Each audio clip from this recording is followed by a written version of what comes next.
Greetings, friends, and welcome to this week's Old World News. We've had yet another article on Warhammer Community, and this one gives us a ton of juicy information, including the first look at a lot of the universal special rules, and an in-depth look at the army list entry for Bretonnian Grail Knights, and my goodness me, what a unit they are going to be. So, join me as we take a full close look.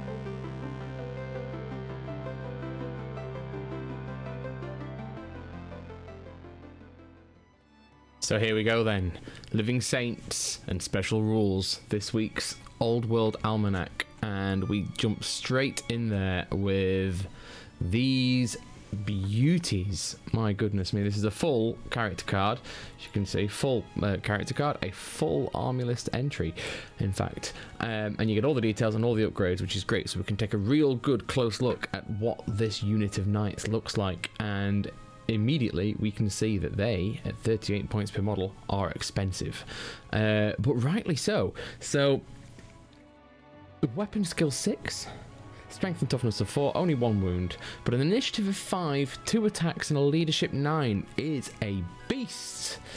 And with the Grail Guardian having that extra attack but no extra leadership, apparently 9 is enough. That's a really powerful and very expensive unit. And as we can see, and I think it's going to become, we've learned something more about base sizes this week, because that on the Facebook groups always seems to be the question that everyone is going to ask: what base size will my troops take? Well, now we know that Grail Knights take 30 by 60 mil bases. There we go. However, that picture there clearly shows them on classic 25 by the 50s, so I don't know what's going on with that, but it is telling me, and I think we've had confirmation from Games Workshop as well, that base sizes, this is not the cavalry base size, other cavalries will have different base sizes depending, and I think it may be as simple as light cavalry are 25 by 50, these are 30 by 60, and then you get the 50 by 80 beast monstrous cavalry, but I can't see it being necessarily the same as that across the board, but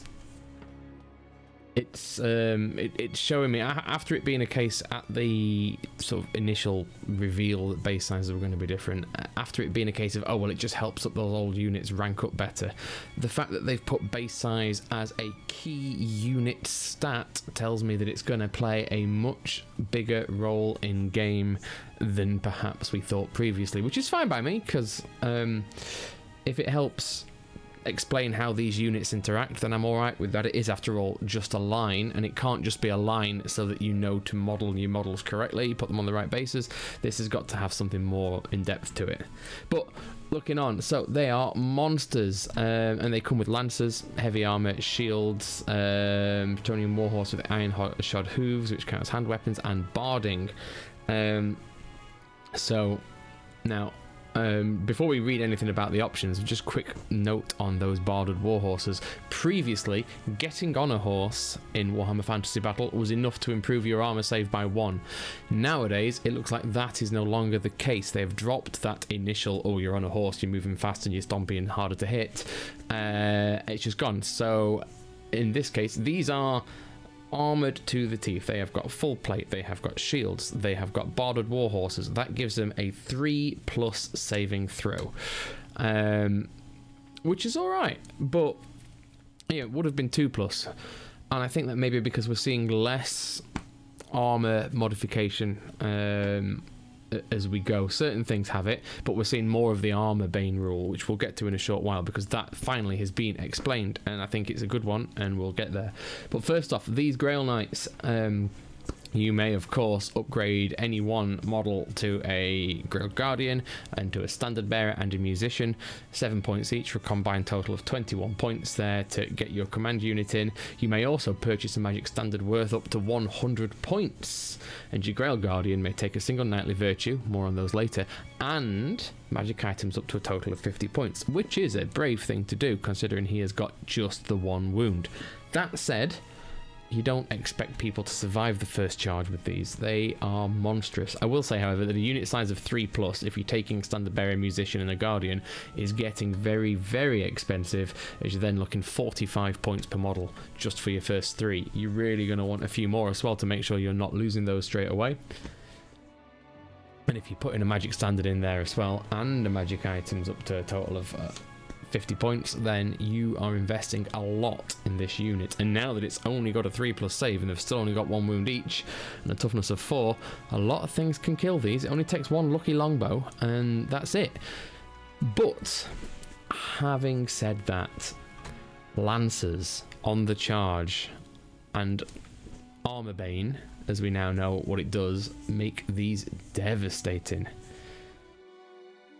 So on the first turn you get to use your Lancers. That's no different to it's always been. Charge in, they snap, whatever, then you go down to swords and axes and whatnot. But strength +2 on the lance, so you are then hitting and a charge at strength 6. They've already got an armor penetration of -2, which is fantastic. I mean, that on its own is good enough to take out the armor of most foot infantry. However, Armorbane is the rule now. So anything with Armorbane and a number, in this case Armorbane 1, as we see, when you've made your hits and you're rolling to wound, unmodified rolls of a 6 will add 1 to the we'll add X to the armor piercing value, in this case 1. We've seen the Dragon Ogre Shaggoth previously, and that had an armor bane of 2 as one of its features, just of its normal attacks, so that would take 2 from the armor value in addition to anything else. So unmodified rolls to 6 with a lance are AP -3. And I like this. A lot of people are talking about that it's a weakening and it's picking 6s out of a pot, but especially in terms of the longbow, if you are putting a lot of these out there, then that 6 is going to represent the fantastic shot and the longbow arrow finding the chinks in the neck and in the gaps in the armor and doing that extra damage. And it makes a lot of sense to me, especially if you're volley firing. If you're firing 15 to 30 shots, you're getting between 3 and 6 extra AP arrows. That's a good thing. I like that. And especially when it comes to a lance, because I mean AP -2 is enough to floor most infantry, but when you're going up against knights that have also got armor of 3, then those 6s being the ones that miss a shield and hit them in the arm or just under the plate and reduce that armor right down to a 6+. I think that's a really good addition, and yeah, excellent. And I would like to see it deployed a little bit more. If we're not having regular fully barded knights running around with a 2+ save, then this is an interesting way of making sure that armor is valid, except when people make the really good rolls. So that's good. I like that. Now they're saying this is a universal special rule, or USR, one of just one of about 75 in the game, which seems like a lot, but these 75 rules will cover a lot of things that already exist and have just been given names, things like psychology, unit coherence, monster rules. So we can see special rules on the knights here. Blessings of the Lady, close order, countercharge, finest war horses, first charge, lance formation, living saints, swift stride, and the Grail vow. They have a lot. Now some of those are unique to them and some of those are universal, so let's go and have a look. Close order, here's a universal one. In the past you just had to know that units weren't skirmishers or fast cavalry, to know that they operated in rank and file. That is what we now know as close order. Just by having that in there tells us that they can be in a rank and file formation, which is great. And previously as well, stomp attacks were listed under the monster rules, but now as USR it's possible to be more deliberate with which monsters have the rule and which don't. And it's a lot easier to remember you've got one in the first place because it is there on the unit card, which is important, I think. We also then, beyond universal special rules, have rules that govern only units from a given army. And they're on the relevant army lists, and even a couple of rules that are unique to a particular unit. In this case, they're listed on the individual profiles. So, our Grail Knights, Blessings of the Lady, is an army-wide rule for the Kingdom of Bretonnia, and apparently instead of rolling to see who goes first, Bretonnian army may instead kneel and pray for the protection of the Lady of the Lake. Now this grants a 6+ ward save against wounds suffered. or 5+ against wounds of strength 5 or higher, which is impressive. Apparently the blessing can be lost by besmirching one's own honour, either when a unit flees or a character declines a challenge. But in the meantime, all those peasants having a 6+ ward save isn't anything, it's not to be sniffed at. That's quite good. And against strength 5 or higher as well, it being a 5+, it improves as the attack improves. I like that a lot. Of course, units fleeing is quite easy to do. Turning down challenges, well, you could do that, or you could just lose your champion if it's a beast and see what happens. But still, highly very useful Bretonnian army feature. We've covered close order.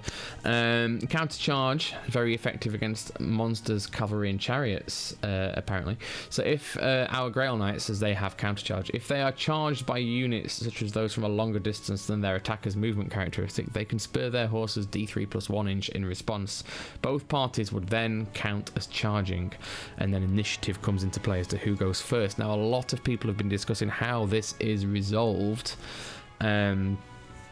And just by reading this, a lot of people are saying, well, does it mean that if the charge is failed, but then you add the d3 + 1 inches, it meets, does it work? And I don't know, but just by reading, if our Grail Knights are charged by units such as those from a longer distance than their attacker's movement characteristic. Now, to be charged, declare your charge, that's fine, but until you roll and are succeeding in your charge, no charges happen, you've just declared it. So as far as I'm concerned, it has to be a successful charge in order for those to counter charge. If not, they're just going to be left high and dry, and they don't get to counter charge. But still, that'll be a common feature, I think. Most armies will have some form of counter charge. Not on all of their units, but probably 1 or 2 units that have got some feature like that. Finest war horses, however, Bretonnian only special rule, such as the quality of these noble steeds, you may re-roll any 1s when you charge, flee, or pursue before you discard any dice, which is very good. If their first charge of the game makes contact, the target unit loses its rank bonus until the next round of combat. So, as we were talking previously about heavy cavalry being brilliant in this game, Bretonnian heavy cavalry is going to be insane. On those war horses, it doesn't matter how deep you are, if you're barreling in there on your very first charge of the game, because you're all fired up and you've not lost any of your impetus yet, and you barrel into a unit that's 5 deep, they don't get that +4 rank bonus before, well, plus whatever it is at the end of combat, but +4 at the start. They don't get it because they're just overwhelmed by the ferocity of the charge. That immediately puts them at a huge disadvantage come combat resolution. So, mark my words, Bretonnians are going to be brutal on the charge, especially the very first part of the game. If you've got multiple units all declaring first charges across the board, you could see half an army just wilt under that pressure, and they won't get to do that again, but it will be a game-changing tactic if you can coordinate that to make a giant hole in the enemy lines there and then. Lance formation allows them to form their devastating charge formation, which allows everyone to get involved, which is great. They can choose between that and close order, and I guess a musician is going to be handy at switching formation. Now, unit unique special rule. Grail Knights have living saints, and they are such mighty warriors that they can individually issue challenges to enemy characters, so goblin bosses, watch out. So even a unit of 5 of them, they could all, one after the other, issue challenges to any characters or unit champions, even if they're just an ordinary Grail Knight. You don't have to throw your expensive one with a magic weapon away against the weakling goblin mob boss. But that is interesting, and I'm interested to see how that gets used. Swift Stride, another one, adds a further 3 inches to your maximum charge range. Now, maximum charge range, interesting this, because I don't see anything about maximum charge range on the unit card. Maximum charge range is theoretically then a different thing to what you can achieve. That is probably your theoretical maximum, but obviously you have to roll to get that, so I imagine there'll be 2 values that will be talked about, and either can be modified separately. So but until we see the rules on that, which we will see in the movement section, we're not going to be able to do much, I'm afraid, with that one. So we've done lance formation, we've done that, and then they get a Grail Vow. Well, I mean, honestly, this unit, no wonder they're so expensive. They've got so many special rules stacked up. So, they're unaffected by fear and terror. They fight with magical attacks, and the first time they fail a break test, they may automatically just fall back in good order. So that's no problem whatsoever. Just maintain their formation and back up and wait for it to all happen again. On top of that, you can give the Grail Guardian a Knightly Virtue, you can give them a Magic Banner, you can give them a Dragon Slaying Sword or something extra, Virtue of the Impetuous Knight, again, another maximum possible charge range by 3 inches, and finally when the model in this unit makes a charge roll, you may apply a D3 modifier to the result. So again, 2 separate features being modified there, which is really interesting. So yeah, basically, these special rules provide a really interesting way of customizing units and making them different while all picking and choosing from the same rule book. And obviously some of them are unique to, like the Grail Knights have got rules that even other Bretonnians don't have. But this core bunch of 75, like Armor Bane, for example, longbows have Armor Bane. Great, that's fantastic. That's going to make longbows more effective. If you use them en masse, it's not going to make them so effective just on your own. But these are going to allow us to pick and choose different combinations for different situations and create really unique units, and that is exciting. So next week, this is the one we're looking for, by the way. Look at this army selection, the one that's coming up. I cannot wait to see more about that. We're going to find out the rules of picking a force, and I hope it's somewhere between classic 90s Hero Hammer and more 8th edition Horde Hammer. I think it's hopefully somewhere in the middle where we can pick awesome characters, decent sized units, but we do not need to buy hundreds of peasants or hundreds of rats in order to compete properly. But hey, until then, why don't you leave a like and a subscribe and share this with your friends and leave comments down below, and why don't you check out some of these videos up here, because that'll be interesting to you too if you've tuned into this. In the meantime, do take care. We'll see you in the next one.